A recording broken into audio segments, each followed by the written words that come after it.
શું તમારું બાળક વગર કાળનું રડી રહ્યું છે, બધી જ વસ્તુઓ મોંમાં નાખે છે અથવા તો સતત લાલ પાડે છે? તો સમજી લો કે તેને દાંત આવવાની શરૂઆત થઈ ગઈ છે. નમસ્કાર પેરેન્ટ્સ, હું ડૉક્ટર કમલેશ. આજે આપણે વાત કરીશું ટીથિંગ વિશે. આ સમય બાળકની સાથે માતા પિતા માટે પણ ઘણો અઘરો હોય છે, પણ ચિંતા ના કરો, આ રહ્યા થોડાક સરળ ઉપાયો. ઉપાય નંબર 1, સૌપ્રથમ તમારા હાથને એકદમ સાફ કરી લો.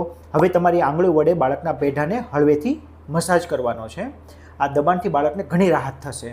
બીજું, એક સરસ અને સ્વચ્છ કોટનનું કાપડ લો, તેને પલાળીને થોડી વખત ફ્રીજમાં મૂકો. આ ઠંડુ કાપડ બાળકને ચાવવા માટે આપો. ઠંડીથી બાળકના પેઢાનો સોજો ઓછો થશે. ત્રીજી વસ્તુ, બજારમાં સારા BPA ફ્રી સિલિકોનના ટીથર્સ મળે છે, તેનો ઉપયોગ કરી શકો છો.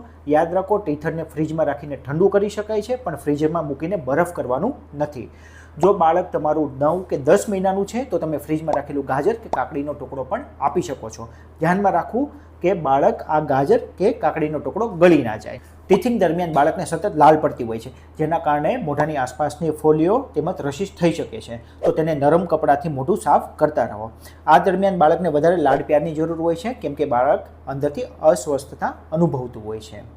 યાદ રાખો પેરેન્ટ્સ, ટીથિંગ એ કોઈ બીમારી નથી, એક કુદરતી પ્રોસેસ છે. જો તમારા બાળકને વધારે પડતો તાવ આવે અથવા તો વધારે ઝાડા થઈ જાય તો તેને ટીથિંગની પ્રોસેસ ના ગણીને અથવા તો ઘરગથ્થુ ઉપચાર ના કરીને તમારા બાળકના ડૉક્ટરને બતાવવું જરૂરી છે. આ ઇન્ફેક્શન પણ હોઈ શકે.